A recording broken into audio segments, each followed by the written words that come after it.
एकदा श्रीकृष्ण आणि अर्जुन फिरायला बाहेर पडले. वाटेत त्यांना एक माणूस भीक मागताना दिसला.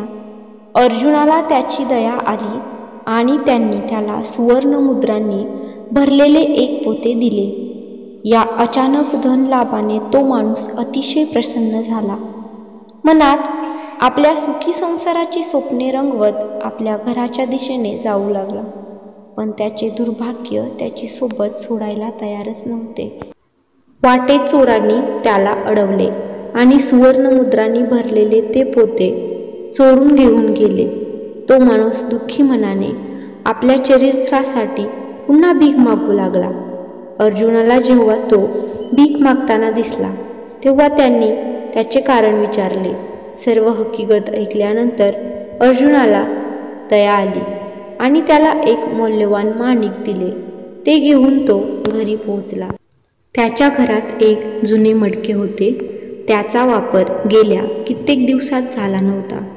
चोरीच्या भीतीने त्याने ते माणिक त्या मडक्यात लपवून ठेवले.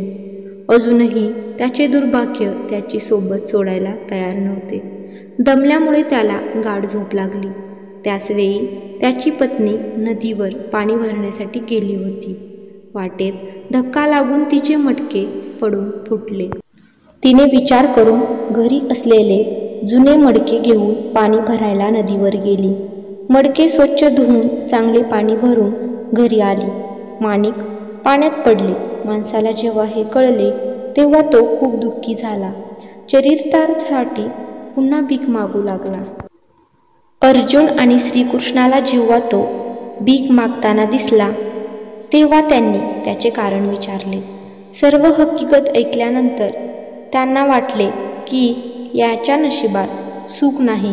आपण काहीतरी करूया की जेणेकरून हा यातून बाहेर पडेल. आता यापुढे देवाची कृपा सुरू झाली. श्रीकृष्णाने त्या माणसाला दानात फक्त 2 रुपये दिले. अर्जुन म्हणाला, प्रभू, मी दिलेल्या सुवर्णमुद्रा आणि माणिक या माणसाचे दारिद्र्य घालू शकले नाही, तर या 2 रुपयांनी काय होणार? हे ऐकून श्रीकृष्ण फक्त हसले आणि अर्जुनाला त्या माणसाच्या मागावर जायला सांगितले. तो माणूस चालता चालता विचार करू लागला की 2 रुपयात धड एका माणसाचे जेवण पण होत नाही आणि देवाने असे कसे केले? ही देवाची कसली कृपा? चालत असताना त्याची नजर एका मासेमाऱ्यावर गेली. त्याच्या जाळ्यात एक छोटा मासा तडफडत होता. माणसाने विचार केला की 2 रुपयात आपले पोट भरणार नाही, पण या माशाचा जीव आपण वाचवू शकतो.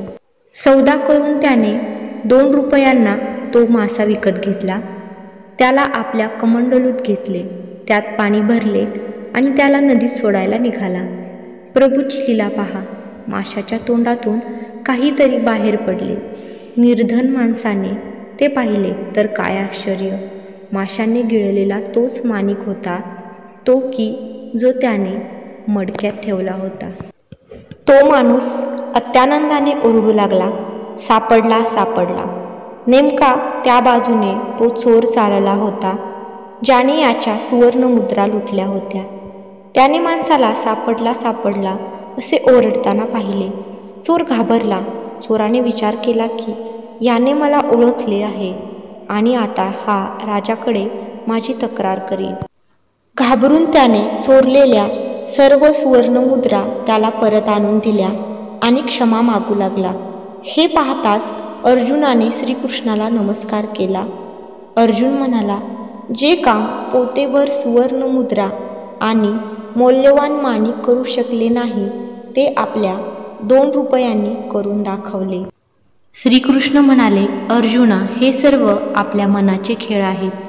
जेव्हा तू पोतेभर सुवर्णमुद्रा आणि मौल्यवान माणिक त्याला दिलेस तेव्हा त्याने फक्त स्वतःचा विचार केला, पण 2 रुपये दिल्यानंतर त्याने दुसऱ्याचा विचार केला.